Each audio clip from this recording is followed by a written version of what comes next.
There was once a young lawyer who, during one of his first cases, had to run out the back of the courthouse because he was so anxious. He just couldn't handle the anxiety that he was experiencing.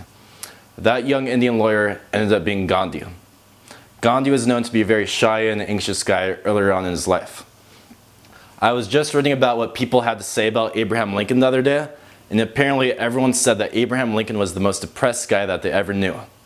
So during the Civil War, when the whole nation was at war with each other, all these people were dying, the possibility of freeing slaves was at stakes.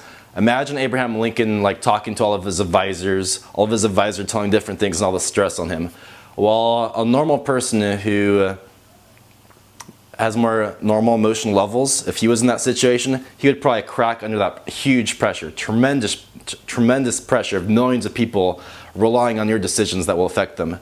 But it took a really naturally depressed, anxious guy that when the whole world was crumbling apart and the nation was at pure chaos, it took Abraham Lincoln, a naturally like depressed guy all the time, who rose to the occasion as a leader because he's naturally depressed. So while everyone's all freaking out, Abraham Lincoln's there just like chilling. He's like cool, calm, collected. He's naturally depressed. He has natural high stress all the time. It's just because of who he is. So normal people can't handle the stress. Abraham Lincoln comes. He's like, boom, I got this. He was the man who freed the slaves. Apparently, Joe Rogan, who is like a big UFC commentator, host of The Fear Factor, has a huge podcast. He's done lots of amazing things. Joe Rogan talks about how he had bad social anxiety in his like early 20s. He talks about how he was nervous talking to bank tellers. Same with Tosh.0, Daniel Tosh. Daniel Tosh talked about how he still has bad social anxiety. Yet when he's on stage telling jokes, that like pressure kind of just wakes his brain up and he could tell lots of funny jokes. Michael Jordan was cut from his high school basketball team.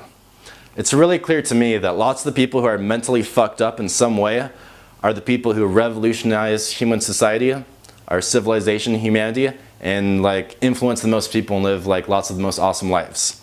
So whatever your fucked upness is, whether it's depression, anxiety, social anxiety, really nervous around girls, bipolar, whatever it is, see that weakness, that character imbalance that you naturally have genetically perhaps, or through your environment that you were raised up upon. See that as your biggest possible strength. That because you have that weakness, whatever it is, it's going to force you to assert yourself into this world in a more creative way. While mainstream society who doesn't have that problem is going to go through life in a more normal way, you're going to be hitting lots of roadblocks, you're going to be having emotional breakdowns, or you don't feel good, and you're going to be forced to assert yourself in a creative way, in a creative path.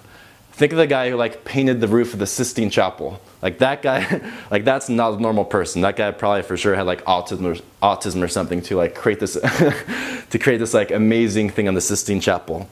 See your fucked upness as actually your best way to express your gift and live an amazing life in this life. All the great people in life have been fucked up. Use your fucked upness as a gift. The whole point of the Matrix simulation right now is to make you believe you're not in a simulation. You're starting off in this kind of chaotic world. You're poor little me. Nothing makes sense. The Big Bang happened out of nowhere. Doesn't it seem a little odd?